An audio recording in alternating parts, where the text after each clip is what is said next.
हमारे कार्यक्रम के प्रमुख अतिथि भौतिक पूर्व आयोग के मंत्री माननीय रेवड़ी राव जी सब लोग के सम्मान कर रहे हैं।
किसान का मांग, किसान का मांग, हमरो आंदोलन, हमरो आंदोलन, हमरो आंदोलन।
यिनीहरू पथल चलाइरहेछ।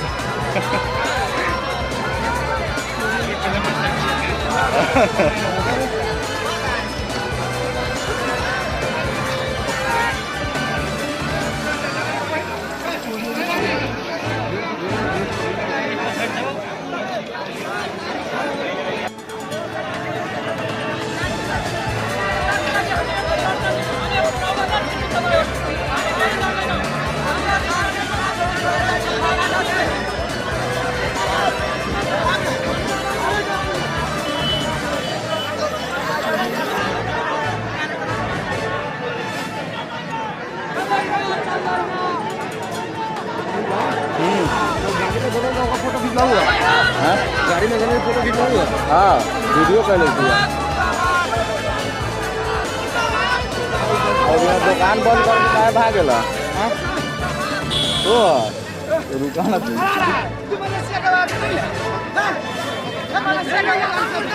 पुलिस प्रशासन मुर्दाबाद, मुर्दाबाद, पुलिस चाहता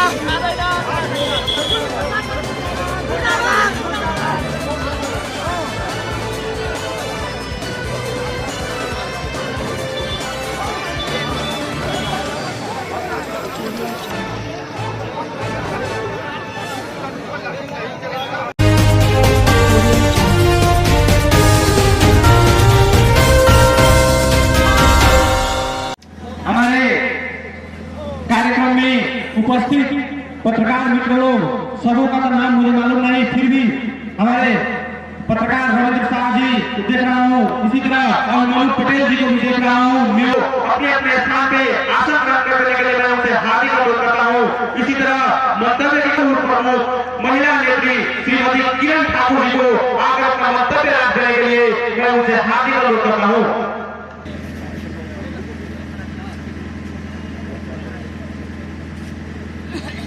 सबसे पहले आज ये हमनी के रोहतक जिला के गौरव नगर पालिका नगरी में हो रहा हमनी के बलिदानी दिवस के अवसर में ये समाजवादी युवा बच्चे और इस प्रांगण में आज शहीद के प्रति नमन अर्पित करने के लिए आए हुए संपूर्ण रोहतकवासी महिला सज्जन बूढ़े हमारे अग्रज कनूज पत्रकार बंधु सुरक्षाकर्मी संपूर्ण साथियों में मेरा जय महेश का अभिवादन है। जय महेश।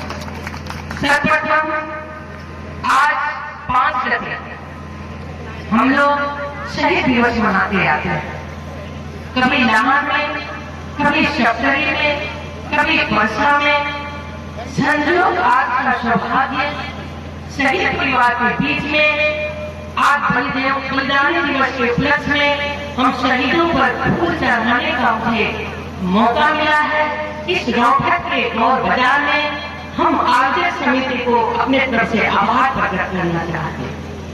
उसी तरह संपूर्ण युवा साथी को हम अपने तरफ से धन्यवाद और बधाई देना चाहते हैं कि आप लोग के इस शीतल समय में, इस जागरण में आप लोग ने जो अपने अठोट से इस बलिदान दिवस को सफल करने का प्रयास किया है, उन संपूर्ण युवाओं को अपने तरफ से, पार्टी की तरफ से बहुत बहुत धन्यवाद और आप लोगों की उत्तरोत्तर प्रगति हो इसकी शुभकामना भी देना चाहते हैं। हमें बहुत बात नहीं करना, हम आज शहीद के प्रति नमन प्रकट करने आए हैं। विकास की बात बाद में करेंगे।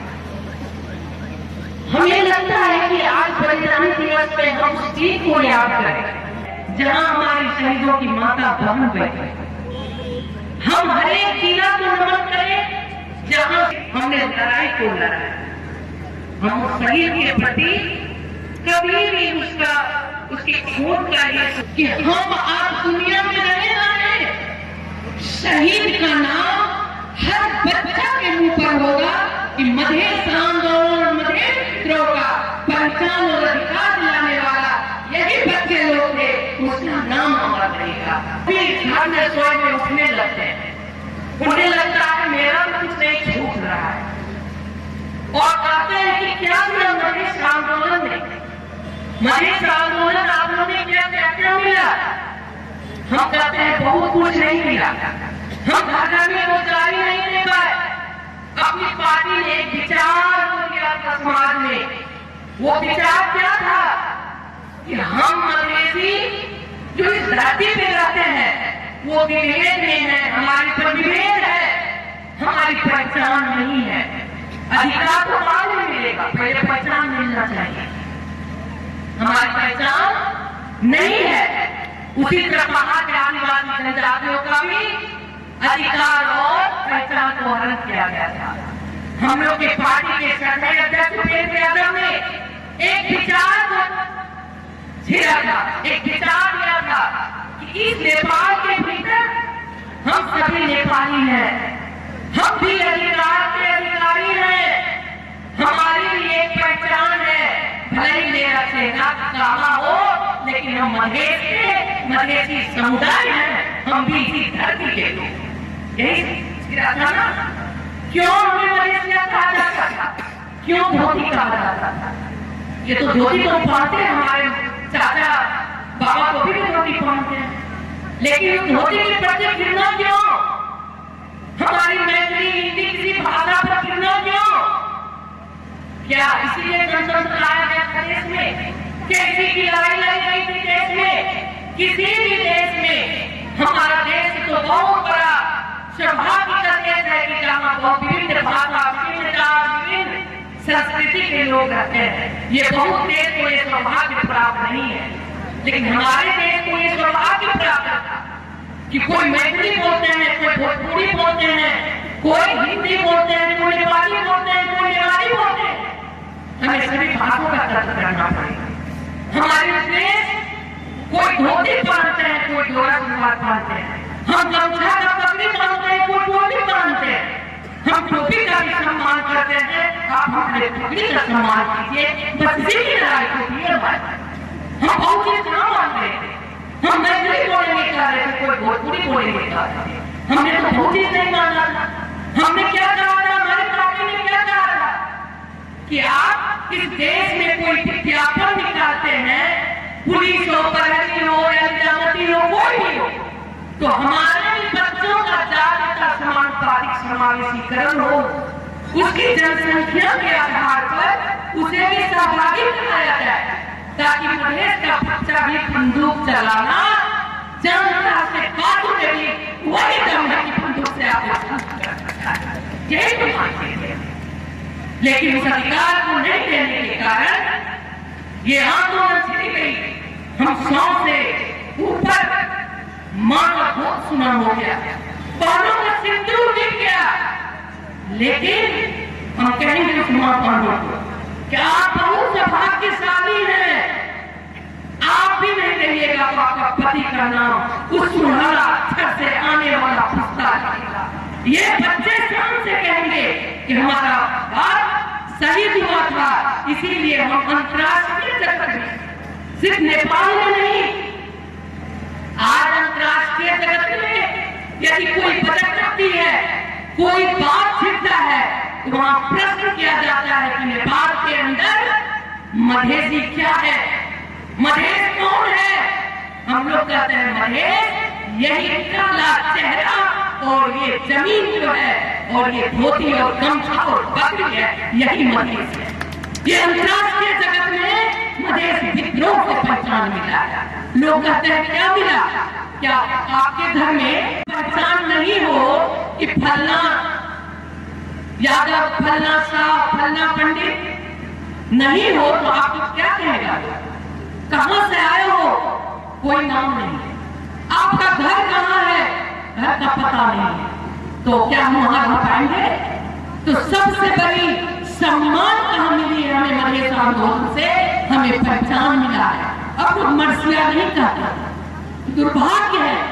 जिस दिन मरसिया कहते थे, हम लोग कहते थे हम भी नेपाली है भाई, तो कहता था नहीं मरसिया है। जब हम गौरव से कहते हैं, गौरव से कहते हैं हाँ हम मधेसी हैं, तो कहता नहीं।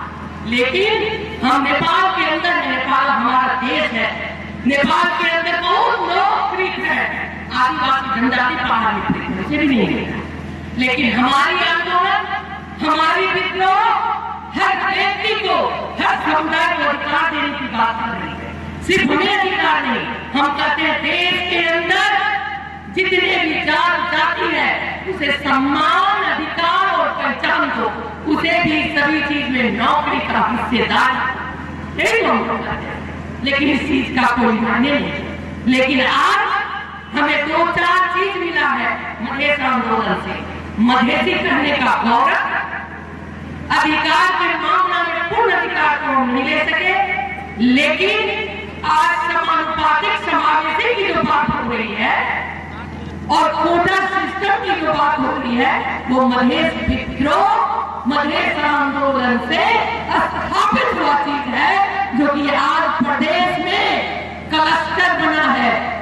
दलित से मानिए किसी प्रदेश में आप देखते होंगे सुनीता राम मोची, उनके पति बानेश्वर में जूता का फसल में पॉलिश करते थे, आज उनकी पत्नी प्रदेश सभा की माननीय है। चमेली देवीदास आज माननीय है, करीमा मुस्लिम माननीय है। ये लोग क्लस्टर से आए हुए समुदायों का सम्मान मिला है, वर्षों पहले ये नहीं मिलता था। ये मधेश आंदोलन से स्थापित किया गया है। उतना ही नहीं, आज 40% महिलाओं को स्थानीयता में, 33% सदन में। मेरी बहन आज मेयर भाषण दे रही थी, मुझे खुशी लग रहा था कि जिस दिन ये मैच करने के लिए अच्छे लोग का हाथ कांपता था, ठकराता था, आज हमारी महिला बिहार के समाज के अंदर भाषण कर रही है। वो अधिकार किसने दिलाया? हमारी पार्टी जनता समाजवादी पार्टी ने दिलाया। उन्होंने क्या कहा कि जब तक महिलाओं का कोटा नहीं छुपाया जाएगा, महिला राजनीति में नहीं आ सकती। इसके लिए मेयर और उपमेयर, यदि मेयर में उठे तो मेयर से उपमेयर एक महिला होना ही चाहिए। संजोग का सभी लोग मेयर है, लेकिन महिला तो है ना। आज दलित हरेक बार में दलित महिला अवश्य होनी चाहिए, अपनी हर एक वार्ड में दलित महिला भी वहाँ निर्वाचित है, चाहे जिस पार्टी की हो, लेकिन अधिकार सुनिश्चित जनता समाजवादी पार्टी ने करवाया। उतना ही नहीं, कोई भी पार्टी, बड़ी बड़ी पार्टी अपना जितना भी खोटा करे, संघीयता उसके अक्षर में कहीं नहीं था। उनकी दस्तावेज पढ़िए, आज भी संघीयता विरोधी है, संघीयता उसके कागज पे नहीं है। लेकिन हम लोग का मान था उस टाइम में, मधेश विद्रोह में हम लोग क्या कहे थे, मधेश प्रदेश मधेश एक स्वायत्त प्रदेश हम लोग ने मांग किया था, 22 जिला का मधेश हम लोग ने मांगा था। याद कीजिएगा उस टाइम में हम भाषण किया था, लेकिन साजिश पूर्वक इसे टुकड़ा टुकड़ा टुकड़ा करके प्रदेश नंबर 2 कब तक था, परसों तक, आज मधेश प्रदेश के नाम से जाना जाता है, जिसके माननीय मंत्री भी आपके मंच पर बैठे हुए हैं। ये संघीयता पहले किसी भी पार्टी के दस्तावेज में आज ये जनता समाजवादी पार्टी के मधेश विद्रोह का अगवा करने वाले श्रद्धेय उपेंद्र यादव की देन है, उसे हमें नहीं भूलना चाहिए। लोग कहते हैं क्या दिया, संघीयता दिया, पहचान दिया, अधिकार घर घर में रोजगार नहीं दे पाए, लेकिन कोटा सिस्टम करके जो आगे बढ़ रहा है वो हमारी पार्टी की देन है। मैं विगत की याद करा दूं एक बार, जब मैं शिक्षा मंत्री थी आपके बीच में, आप लोग की कृपा से उस टाइम में शिक्षा विधेयक हमने पास किया था। जो शिक्षा विधेयक पास करने में मुझे 3 महीना लगा था, घेराबंदी हुई थी, वो सूची से हटा दिया गया था नियम विपरीत, लेकिन मैंने उस सूची में रखवा के पास करवाया, जिस कारण से मधेश का बच्चा, चाहे आदिवासी हो, जनजाति हो, महिला हो, मुस्लिम हो, सभी को आरक्षण कोटा, मधेश के कोटा से आज 200 से ज्यादा लोग फ्री मेडिकल पढ़ने लग गए हैं और हर साल बात जाते हैं। ये उस टाइम की देन है।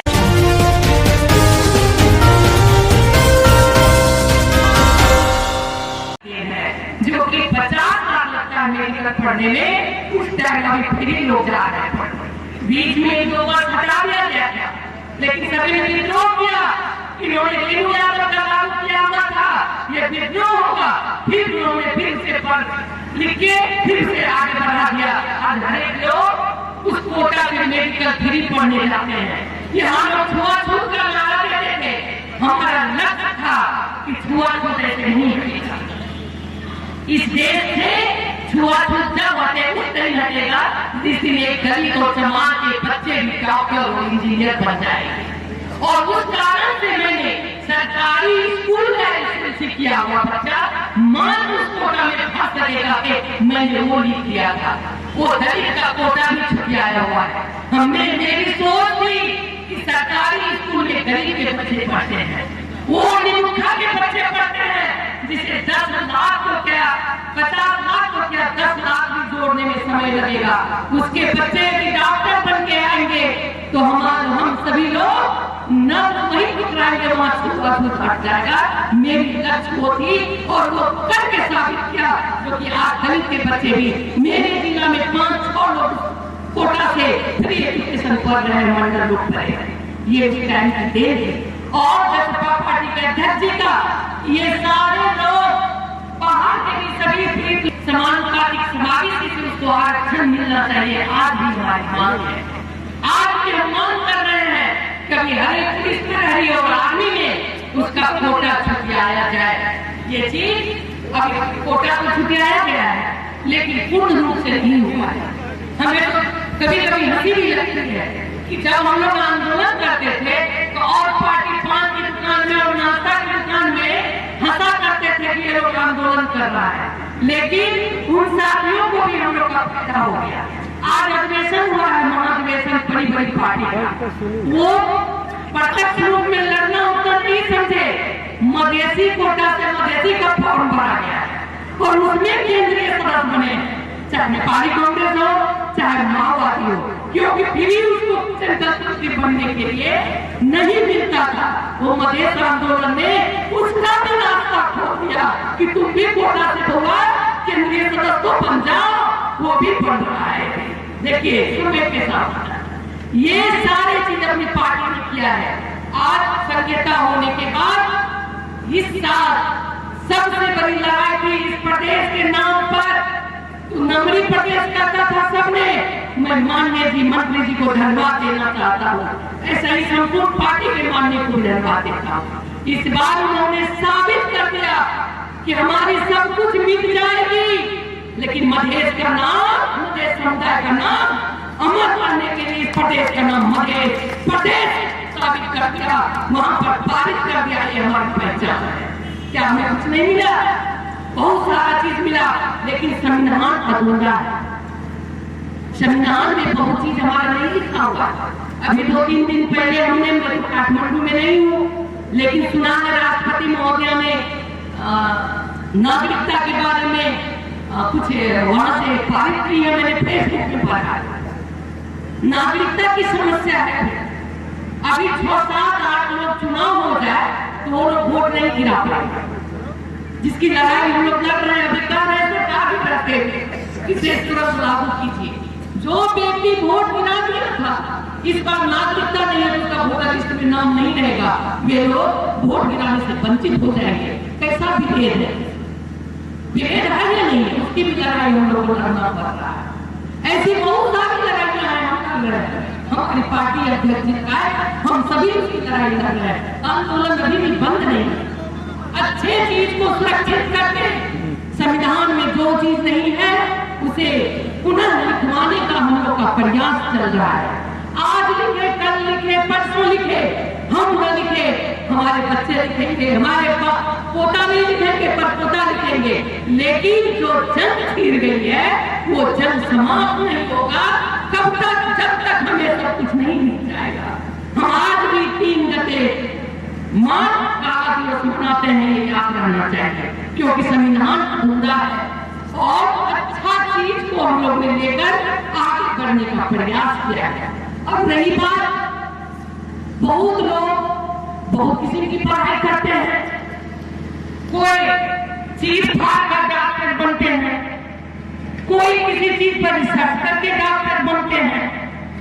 तो रिसर्च करने वाले लोग किसी पत्ता पर रिसर्च कर देते हैं, डॉक्टर बनने वाले कोई पर रिसर्च कर देता है, तो कभी कभी कोई डॉक्टर खाद पर भी रिसर्च कर देता है। और कितना ही, कोई डॉक्टर चीज फाड़ करके ऑपरेशन करते हैं तो बीमारी के पता लगाकर उसे ठीक करते हैं। कोई लोग रिसर्च करने लगते हैं। तो भाई रिसर्च कीजिए, लेकिन जनता को मत भटकाइए। किसान आपके नहीं है, ये किसान आंदोलन किया है अपने लिए, अपने बच्चों के लिए। खाद खाद खाद खाद, अभी हरेक डिपो में 5-7 मैट्रिक टन खाद है। और उन डॉक्टरों को मैं आग्रह करना चाहती हूँ अपने मंच से कि डॉक्टर साहब, आप लड़ाई लड़ रहे थे मधेश अलग करने की, आपने ओडी जी का पैर पकड़ लिया, आप रिहा हो गए। वो एजेंडा वहीं छोड़ दिया गया। वो एजेंडा भी उसका नहीं था, वो एजेंडा जयकृष्ण गोयल का एजेंडा था, जो एजेंडा जिंदा रखे अभी भी वो भारत में बैठा है, नेपाल में नहीं है। आप एजेंडा चढ़ाइए और कहते हैं मुझे स्वागत कर दो, बस अब बेलियां नहीं लगी, आप मोदी जी के पैर पर गिर गए और वहां से छुटकारा ले लिया। छुटकारा लेने के बाद आपके पास एजेंडा क्या है? आप सार्वजनिक कीजिए अपने एजेंडा को। आप मधेश की किस बात की लड़ाई लड़ रहे हैं? वो एजेंडा जनता के बीच में देना होगा। संघीयता आ चुका, मधेश पहचान हो चुका, अधिकार में समावेशी बढ़ रहा है। आपके पास नया एजेंडा क्या है? ये थोड़ा जनता के बीच में तो लीजिए। आप लेके चलिए खाद, डॉक्टर सब रिसर्च करते हैं तो थोड़ा अच्छा से कीजिए। अगले साल खाद का दाम $300 था मैट्रिक टन। अभी ने हमारे साथी ने भाषण किया 4000 में खाद किने। अगले साल $300 मैट्रिक टन था, अभी $1100 मैट्रिक टन। अभी कोरोना के कारण से इंटरनेशनल खाद का संकट आ गया है। आप कहीं भी खाद नहीं, फैक्ट्री अभी थोड़ा सा मंद गति में चल रही है।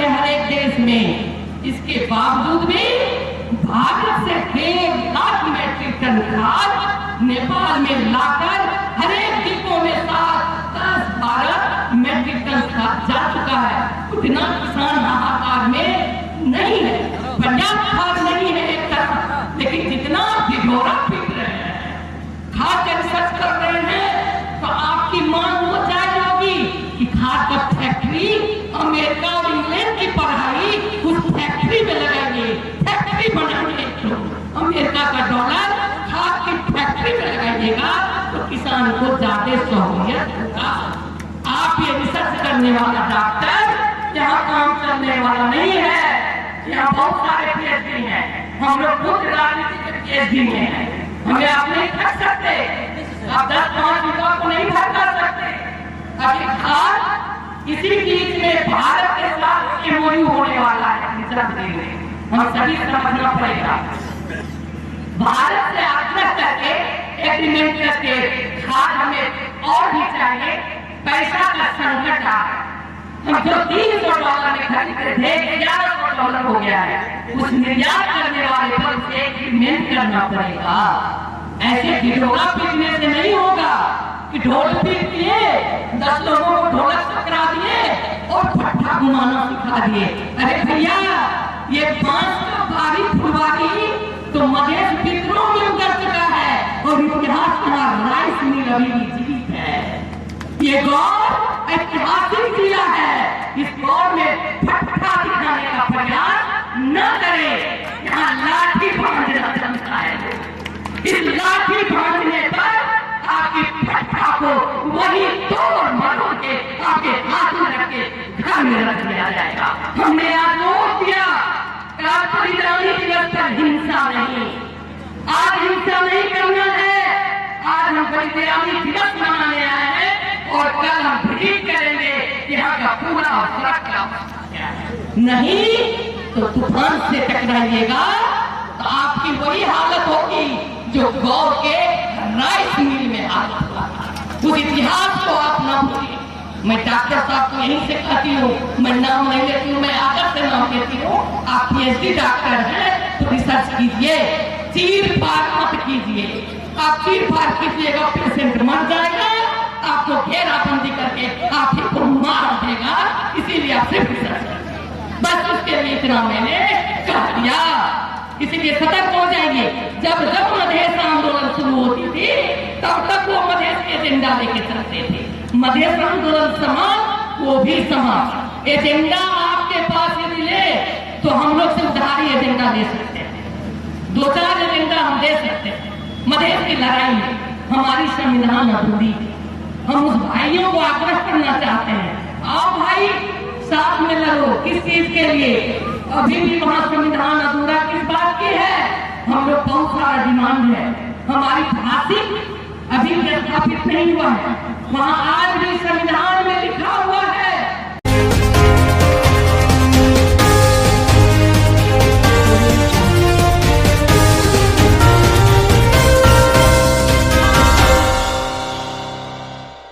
ही भाषा होगा।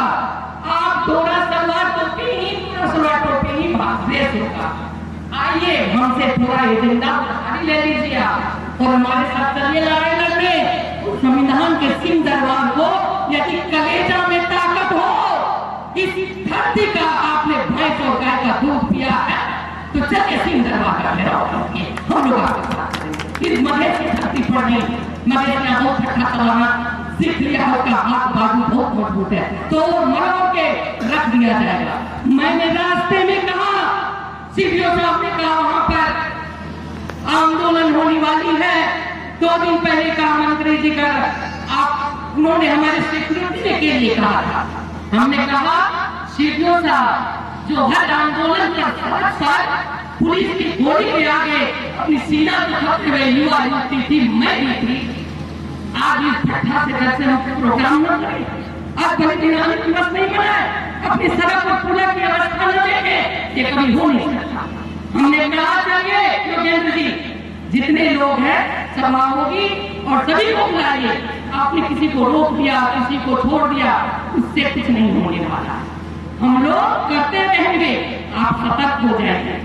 अभी ये भी युवा का जमात देखा था, हमने कहीं नहीं कहा है। आपको लगा होगा कि कोई आप अमेरिका में फास्ट फूड खाए होंगे, हरी साग सब्जी खाए होंगे, लेकिन जिसके रग में भैंस और गाय दूध का खून बना हुआ है ताकत, उसको घास फूस कभी नहीं रोक सकता। ये याद रखना, किसी भी उसका जाति विश्लेषण नहीं।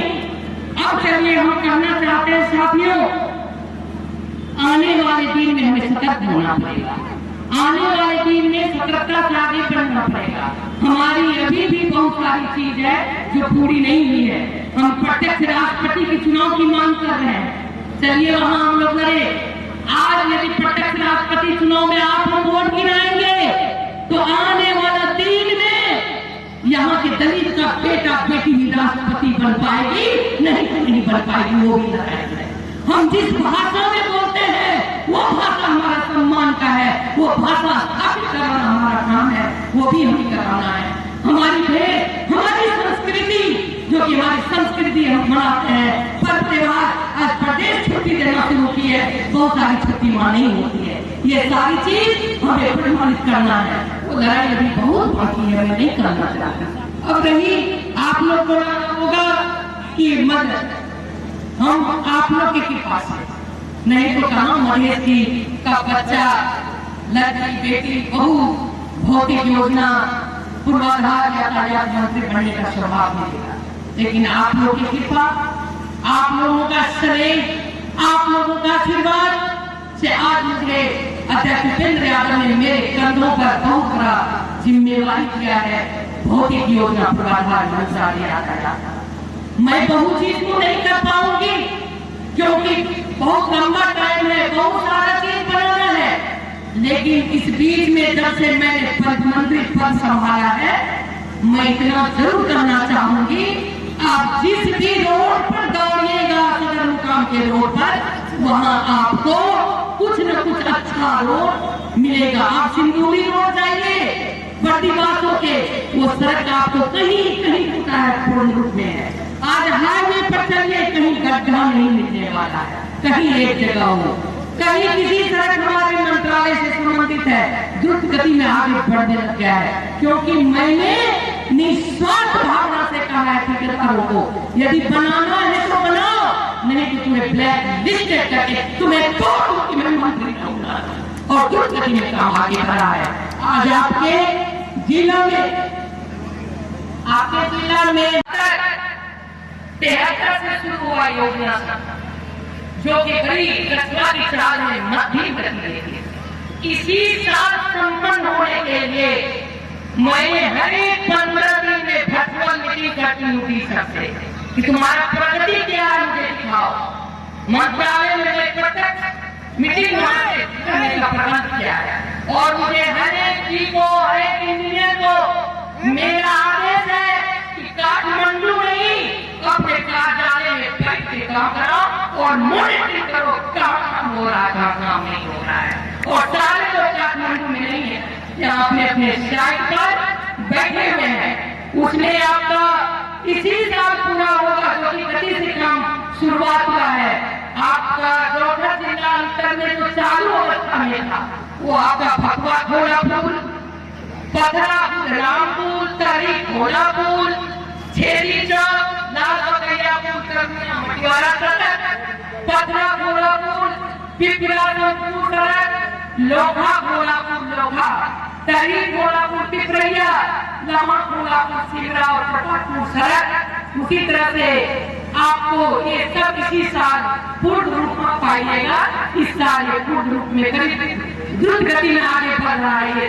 पूरा आपका पूर्ण होगा इसी साल में। अब रही आपको 60 साल में एक बार शिलान्यास शायद हो गया था बागमती पुल का, लेकिन उसका कहीं ठिकाना नहीं था।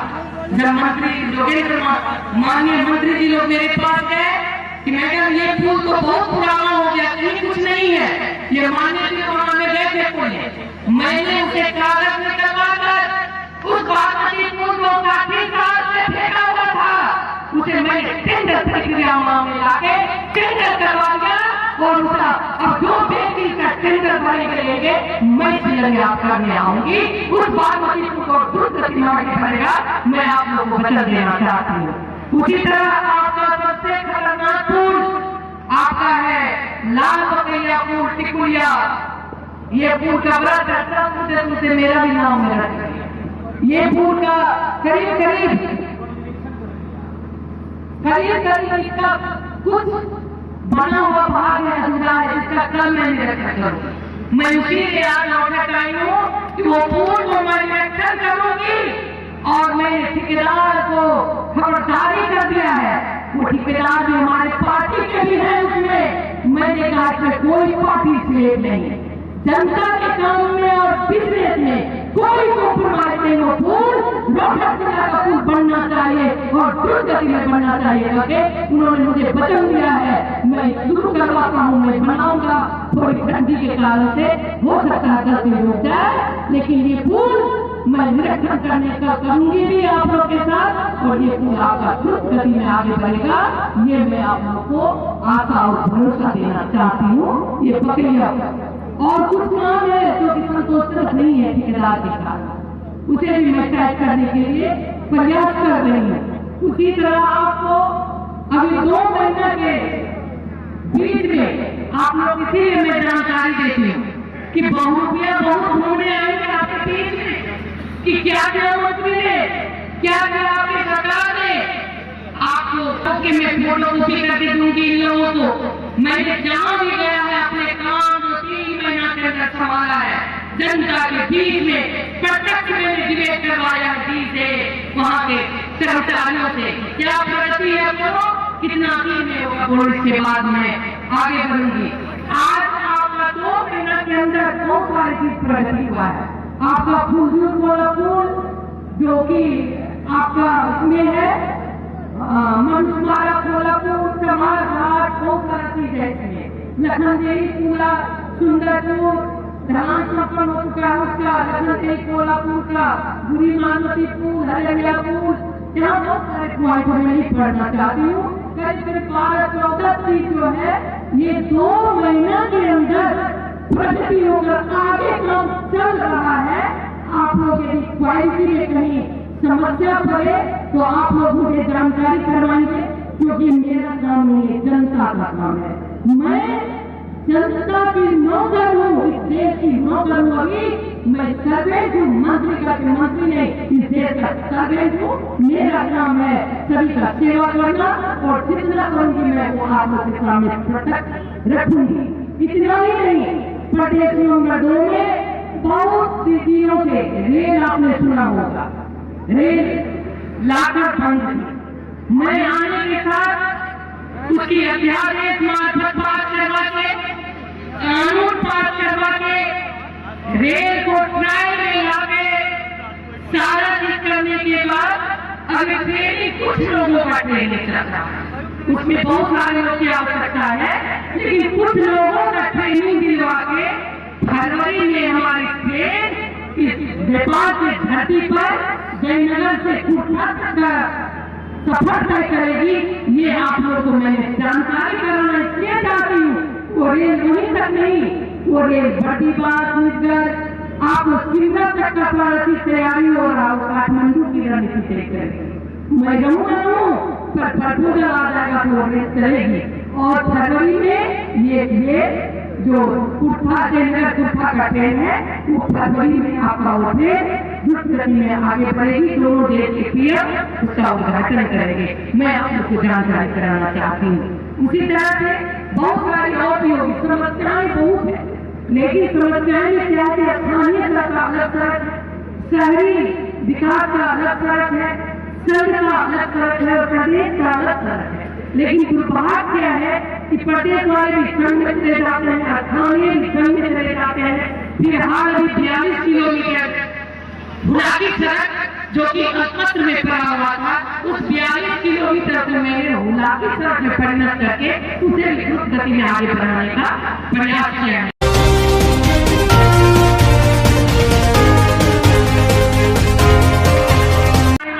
बहुत आगे बढ़ा, लेकिन बुलाकी सड़क आपका बहुत महत्वपूर्ण था।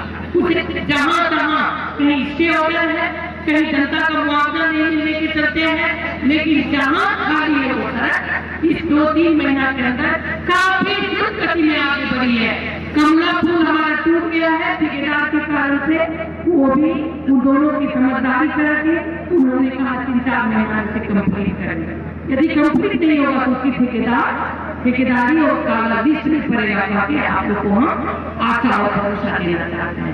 ये सारी बात द्रुत गति से आगे बढ़ रही है। हमने हाथ करके रोहतक में आया कि थोड़ा विजिट भी कर सड़क और पुला भी देख ले अवस्था क्या है। तो कल मैं 2-4 दिन का देखूंगी, इसके बाद मुझे फिर काठमांडू जाना, वहाँ खरीद साबुन कैंप पर पहुँच कर पास करवाना है अपने से। इसीलिए वहाँ भी बहुत सारे काम है, यहाँ भी काम है, धंधा भी है। हमें लगता है कि बहुत सारी बात करने की आवश्यकता नहीं है, पर इतना ही मैं कहूंगी कि आप लोग जो जिसके बाजू में और सीना में दम था आंदोलन करने के लिए, जिसकी सीना छलनी कर दी गई, इसके बाद में पुलिस आंदोलन नहीं का, तो आप अपने अधिकार के लिए, अपनी पहचान के लिए क्या हम आप रुकेंगे? हमें लगता है कहीं नहीं। हमें आपको हर कदम आगे बढ़ना है। अभी प्रदेश स्थापित हुआ, प्रदेश में बहुत कानून स्थापित नहीं हुआ है, बहुत सारे कर्मचारियों नहीं है, मंत्री जी को दिक्कत हो जाती है काम करने। 2 महीना ये आता है, 2 महीना फिर जाता है, 2 महीना एक आता है, 2 महीना जाता है। काम की समस्या है, सारी चीज भी फिर आगे बढ़ना है और हम बढ़ेंगे।